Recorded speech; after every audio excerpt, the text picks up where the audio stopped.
Bongeye kuba ikaze bakunzi bacu aho uhereye hose turagusuhuje. Ubasha kumva ikinyarwanda ukumva ikirundi, ushobora kuba wumva indimi rumwe muri izi akaba utabasha kuvuga ururimi ariko tushobora kurwumva. Turabasuhuje aho uhereye hose, tubahaye ikaze. Aha tugiye kugaruka ku kibazo umuturage yatubajije uherereye mu ntara ya Kirundo muri komine ya Busoni, yitwa Patrick Misango. Yatubajije ati se iyo urebye muri aka karere duherereyemo ka East Africa cyangwa se igihugu cya Congo, u Rwanda n'u Burundi, ati iyo urebye nka Perezida Ndayishimiye wamuvugaho iki? Nagerageje kumwandikira ndamubaza ati rero ibyo umuntu yamuvugaho ni byinshi, ariko wambwira kuri topic runaka twaganiraho. Yanyandikiye kuri YouTube, nawe nongera ndamwandikira mode replay aransubiza, mba namwakana izindi platform yamukoresha, nanze kwereka umwaka nimero ya telefone kugira ngo tayibona nawe wenda akagira ngo wenda hari ikibi kindi twaganira. Azimpa turaganira, ntabwo ati cyane cyane watubwira ku bijyanye na politike ye bihagaze muri rusange. Rero ubu nasenza hano ndavuga ati reka dusubize umuvandimwe watwandikiye aherereye i Burundi muri komine ya Busoni, ku butumvaho komine n'akarere tugeregeje n'aho mu Rwanda. Aho hantu nari mwemereye ko tuzamusubiza, kandi mwemerera kuri uyu munsi wo kwa gatanu kandi tuzamusubiza. Naye ntabwo natinze, nagarutse nubahiriza ibyo twasezeranye kugira ngo atabona ko hari namurangaranye. Ariko tugiye kuvuga kuri politike y'u Burundi na Ndayishimiye. Hari ikintu mbonamo Ndayishimiye kandi gihambaye, ariko none adakora neza nk'uko byakabaye biba byiza abinogeje.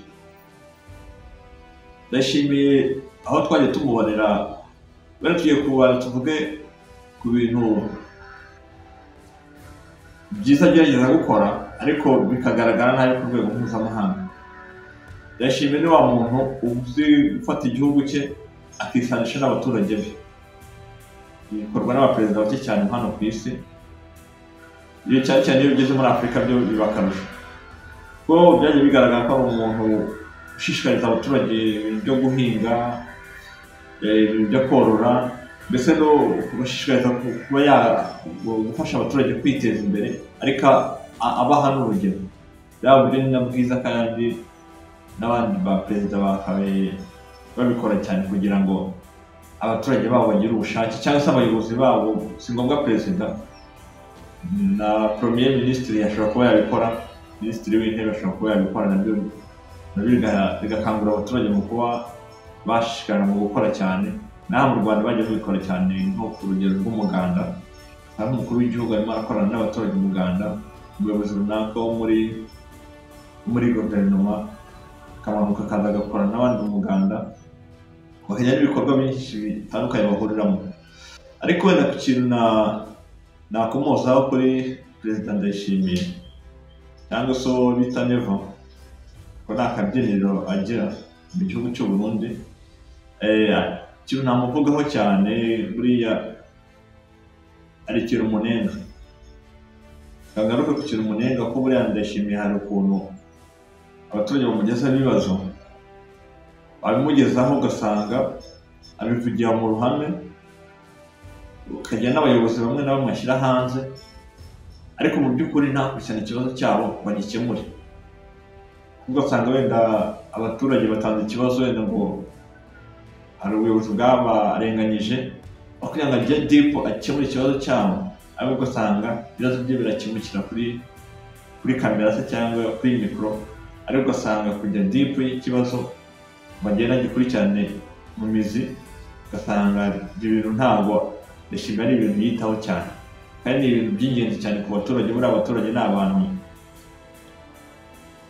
yego uravuga bakakwishimira kuko ibyo uvuga ari ukuri, ariko kugenda udatanga umusaruro abaturage bajya bakakurambira. Yego uba beretse ko wabumvise ariko nanone utakemuye ikibazo cyabo, ukaguma uri aha ukabahuza mu cyeragati. Ibyo bituma abaturage bakurambirwa bakajya bibaza intego nka perezida ufite ku gihugu ikayoberana. We nicyo twasubiza uyu muvandimwe watwandikiye, mu by'ukuri perezida hari ikintu abura muri guverinoma ye, abura abantu bakurikirana ibintu bitagenda neza mu gihugu cye. Icyo bisobanuye buriya ntabwo wambwira ngo ikibazo kiraza kikagera muri guverinoma kikabura igisubizo, kandi yakaba afite nk'abantu bamanuka hasi bakajya kunekaho ko ibyo bintu. Ubundi abaturage hari igihe bavuga nk'ikintu ariko bagendeye ku marangamutima yabo, ariko mu by'ukuri ikintu bavuga kidafite reality, utakibona nk'ibimenyetso. Yakagiye agira nk'abantu b'abayobozi cyangwa nk'abantu bamanuka, kuko ibyo byose guverinoma ifite umuntu yivugira. Yakabaye afite nk'abantu bakora ubuvugizi banyuze hasi mu baturage bakamenya ibibazo biri mu baturage, yakagira n'abandi bantu bajya kubikurikirana ko icyo kintu kitagenda neza, ko perezida amaze kugiha umurongo kirimo kirakurikiranwa kugira ngo cyongere kijye ku murongo. Sinzi aho harimo muranyumva, ari ukuntu umuntu ashaka gutanga ikibazo cye, tufate wenda ufate nk'ingero zumvikana.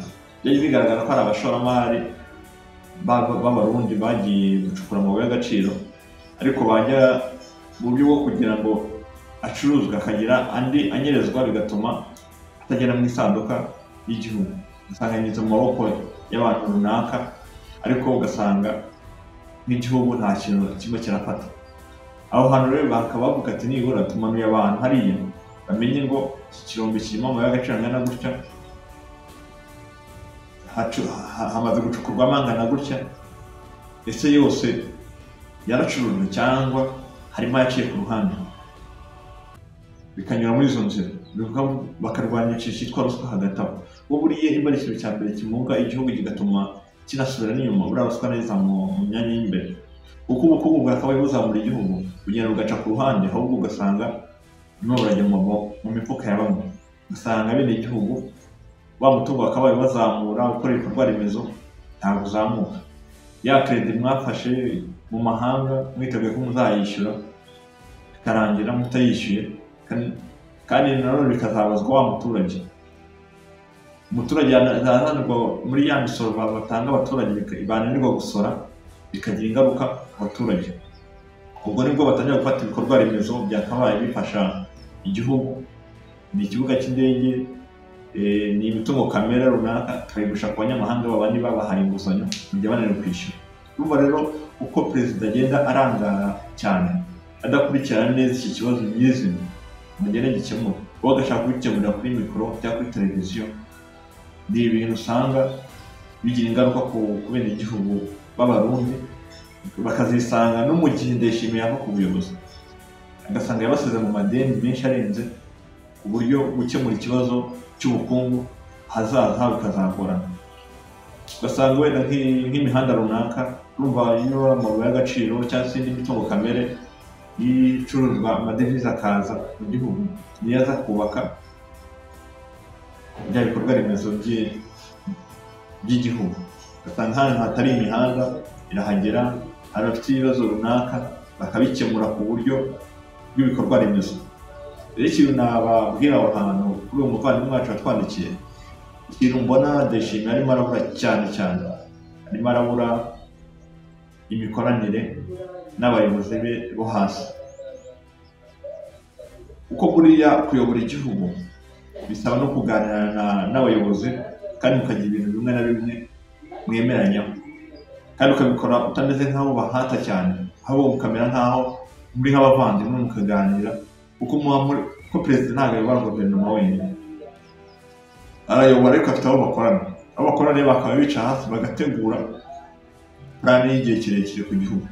Ntategura wenda avuga ngo nyuma y'imyaka runaka nzaba mvuye haza undi, kuko iyo ubikoze gutyo nta platform urimo urategura y'igihugu, ahubwo urimo urategura ibintu by'agahe gatoya byo kuvuga ngo imvaho haze nkunde imvaho haze nkunde yo hantu usanga hanavuka n'ikintu cyitwa kudeta.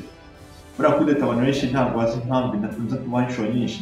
Buriya kugira ngo perezida aterwe kudeta inshuro nyinshi biterwa n'imiyoborere mibi no kudafata icyemezo ngo abe nka perezida afata icyemezo avuga ati iki gihugu gifite intego iyi n'iyi bigaragariza abaturage ko buriya na kudeta ntabwo apfa kubitera abaturage bakunda perezida, naho wayitera bishobora kwita ipfuba. Ariko mu gihe neza atubatse abaturage ngo abereke icyerekezo, abereke ngo igihugu cyacu kirava hano kiragera hano, guhera mu mwaka 2025 tugiye gukora gahunda y'indi myaka 5 iri imbere ku buryo mu 2030 igihugu cy'u Burundi kizaba kivuga kigeze hano, ariko kubikora mu buryo bw'ukuri utabeshya abaturage. Niba ari imbogamizi ugira ukazigaragariza abaturage mukazicaza nk'abayobozi mukagikemura, ariko abaturage bakaba bafite umurongo muzima. Kandi buriya ikintu wenda Ndayishimiye irengagiza, buriya ashatse n'inguzanyo yazanga zo hanze cyangwa se inkunga, kuko buriya igihugu cy'u Burundi ni igihugu gikize, ntabwo gikeneye ku buryo mbona cyakaka inkunga cyane. Yego wenda cyakaka inkunga ariko nibura ntikirenga 50% y'inkunga cyangwa se inguzanyo gihabwa, kuko ni igihugu gifite zahabu nyinshi, ni igihugu gifite imitungo kamere myinshi, ni igihugu gifite Tanganyika byonyine amafaranga babyizeho neza, ni amafaranga menshi cyane yagenjeza igihugu, ko nta hantu abantu baza kwidagadurira, kandi ahantu bidagadurira cyane haba n'amafaranga gutyo. Bitandukanye no mu buhinzi, buriya mu buhinzi umuntu aba afata umusoro mutoya cyangwa se mu bworozi, kubera ko aba ari ibikorwa bifasha abenegihugu kugira ngo bazamure imibereho myiza cyane. Iyo ugeze nko ku gihugu cy'u Burundi cyakabaye gishora amafaranga menshi mu bintu bizamura abaturage. Ni igihugu gifite umugisha yuko ari igihugu kijyanye na Congo, ni igihugu cyoroshye kuba cyaganira na Congo mu gihe wenda ari mu ventura intambara isa nkaho igiye ku ruhande, kikubaka icyizere cy'abaturage. Burundi ni igihugu gishobora guhingwa kikera, ntabwo kijyayo igihugu gifite imisozi myinshi ku buryo cyabangamirwa mu buhinzi bwabyo. Ni igihugu gishoboye guhinga imbuto kikaba cyacuruza hirya no hino ku isi. Igihugu cy'u Burundi ni igihugu kiramutse kikuyemo ibintu byo kujyana amakimbirane n'ibindi bihugu, dufate wenda kikagana n'u Rwanda. Murabizi u Rwanda ni igihugu cyatanze umurongo, aravuga ati Uburundi niba ushaka tuganira tuzaganira, ariko Uburundi kugeza n'ubu bwarabyanze.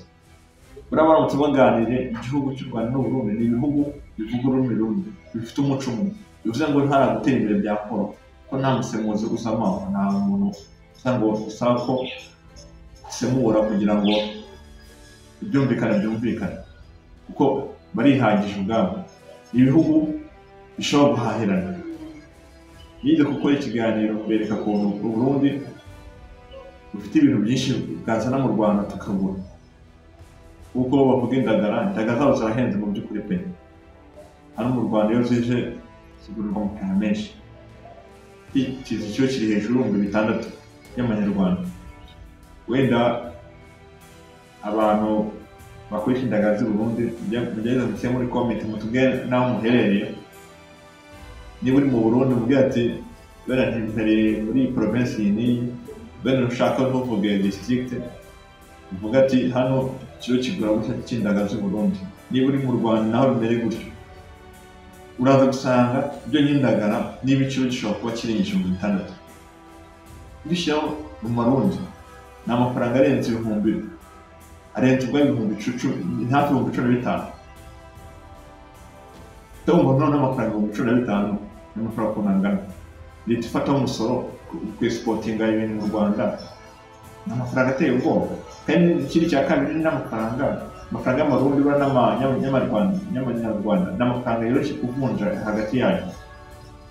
Ushobora kuzana indagara n'urugero ukazivana i Burundi, izo ndagara z'indundi ukazivana i Burundi ukazizana mu Rwanda, yewe nkaguhereza Amanyarwanda. Nawe waza kugishyira uhaha mu Rwanda y'Amanyarwanda naguhaye, nawe ukayagarura mu Rwanda, cyangwa se Amarundi utiriwe ujya no kubyo kuvunjisha wenda ngo ifaranga ritakaza agaciro tureke byaje kuvuga ngo amafaranga y'amarundi ngo wenda ngiye gucuruza ikawa. Hari ibintu dukora muri aka karere tukabikora nabi. Ntabwo nakajya guhahirana na Amerika ntahirane n'Ubushinwa size igihugu cy'u Rwanda kandi hari ibintu twakahaye duhahirana ibyo bijyanye n'u Rwanda tubikeneye. Mfate urugero indagara nubwo niba bazizanye mu Rwanda tukazibagurira nanjye icyo gihe uzongera uzane tufate niba i Burundi mufite ibindi mukeneye runaka na mudafite nzabizana ibicuruza mu Burundi umpe y'amarundi nyatware. Ntabwo nzasaba ko sindavuga amadolari nta nkeneye amarundi nawe ukeneye amanyarwanda tugakora ubucuruzi buhahirana gutyo utiriwe umujya mu bintu by'amadolari kuko iyo mu madolari akaba n'ivunja ry'ifaranga nabyo bisa nkaho bitakaza agaciro muri ya mafaranga y'u Rwanda. Fata nk'urugero niba kugira ngo wenda uze guhaha siporo nko mu Rwanda n'urugero ukaza ndafata amarundi ayavunja nkazana amadolari wayazana mu Rwanda nkayakira nashakisha ibyo kugurisha i Burundi nayo ntabwo bategeka ko nabo amafaranga yabo ya mu Marundi. Icyo gihe izo exchange turimo turakora zose ni igihombo. Turimo turazamura idolari ariko twe dukenana hagati yacu ifaranga ryacu ritagaciro. Bene iki kintu cya mbere navuga ku Barundi mbona iki kintu bazagikosora ubutaha kandi ntita ko cyatanga umusaruro urenze uko tubiganiraho gutya. Wenda abandi muragerageza mutange igitekerezo hasi muri comment uko mubyumva n'ikintu ubona hagati y'u Burundi n'u Rwanda twakora kugira ngo ubuhahirane bwacu bukomeze bwiyongere. N'ikibazo kigaragara i Burundi y'itakaza ry'agaciro k'ifaranga ndetse nta byongera kuzamuka kandi n'abaturage nabo bongeye babona akazi. Murabizi ko u Burundi nabwo buri mu bihugu bike cyane ku isi bikennye. Bivuga gutya Abarundi ntimunyatake nyaboneka ibintu tuganiraho ni ibintu n'u Rwanda ruri mu bihugu bikennye ariko nibura bifite umurongo w'ahazaza. Bivuga gutya Abarundi ntimunyatake muvuze nawe Burundi ntabwo mvuze nawe Burundi mu by'ukuri ahubwo mvuze ukuri kugira ngo ibitagenda neza wenda bizakemuka. Ntabwo ubundi bwanga ni igihugu cy'abavandimwe ni igihugu duhura n'Abarundi benshi tukaganira kandi tukagira ibintu byinshi bimwe na bimwe dukemura bya buri munsi kandi ndabizi ko Abarundi hari ibintu byinshi dukorana kandi zidatanga umusaruro impande zombi nabo zikabungura nanjye zikanyungura kandi na byiza kandi byaba byiza dukomeje tugakorana gutyo ubundi bwacu u Rwanda rwacu bikaba biri kubihahirana. Wenda kuri wa muvandimwe wambashe wenda na bisa nkaho natandukiraho gatoya ariko ibi byose twabikoze kugira ngo dukomoze kuri ya sije yawe ariko tubijyanishe na sanse y'ubukungu y'u Burundi kuba ngo gutera imbere natwe tugatera imbere tugahahirana tutiriwe tujya kure tugiye gushakira ibisubizo kure y'aho ngomba kuba. Kuko urabizi ko u Burundi n'u Rwanda ibihugu tutagomba gukoresha indege niko nabonye wenda u Burundi bwahisemo kujya dukoresha indege ariko indege ni ntabwo ari solution nziza ni solution ikenesha abaturage ntabwo nahita ko ari solution ahubwo ni n'ikibazo ko solution n'ubundi ibitanga ibisubizo. Bivuze ngo n'ubundi niba u Burundi bukomeza kwitwara gutya mbona ikize cyabwo kiri kure. Niba ndashimira komeza gutekereza sanse yo kuvuga intambara gusa. Murabizi ko ndashimiye yiyemeje ko intambara ya Kongo agomba kwirwana ndetse ko byarangiye byanze kandi rero sinamurenga ko na South Africa yaje ishima yisanga n'ibyo n'urutare ahubwo ikintu ndashimira numva yashyize imbere kugira ngo akomeze gushyira urwango imbere ahubwo natekereza gukoresha system y'uko ubwumvikane hagati y'ubuyobozi bw'u Rwanda n'igihugu cy'u Burundi. Ntekereza ko na FARDC nayo izagera aho ishyira intwaro hasi bumvikane ubucuruzi butera imbere kuko buriya ikintu cya mbere dushyira imbere twakabaye dushyira imbere nk'abayobozi twakabaye dushyira imbere ubwumvikane kandi tukareba no kunyunguza abaturage cyane ngo iyo abaturage bakoze bagatera imbere muri inyungu ku gihugu, ko buri gihugu kizamurwa n'abaturage ntabwo kizamurwa n'amadeni. aho kandi wenda ntabwo ibihugu igihugu cy'u Burundi sinzi bajya bitekerezaho, buriya iyo abaturage bakora bakiteza imbere batanga n'umusoro. Ibaze buri muturage wose mu Burundi butuwe na miliyoni zirenga 11 z'abaturage, imaze itaragera no muri 12. Nibaze buri ufite nka kimwe cya kabiri cy'abaturage, ufite miliyoni 5 z'abaturage bakora ibikorwa remezo, barabakora ibikorwa remezo byiza bituma boroherezwa gukora, n'ayo mashanyarazi, n'imihanda, n'amazi. Ibaze none buri muturage atanga umusoro, atanga umusoro ukeneye mu mahanga, bakora abaturage bakiteza imbere, bagakemura ibibazo, abana bakabuza ku mashuri bakabishyurira, leta asharije yo gushora amafaranga muri education itariho. Leta y'u Burundi ikishinzwe ari uko bareberera kuvuga ati nibi ABCD ibibura mu bikorwa remezo nibi, ariko nibura wenda yubatse amashuri, ariko nibura umwe igihugu akabasha kwishurira ishuri. Nubwo ibyo byari byiza byagabanya y'amafaranga yagendaga mu burezi nakajya mu bindi bikorwa bindi byazamura igihugu, wenda bagasigara barwana kuvuga ati mu buvuzi niho bajya gushyira imbaraga.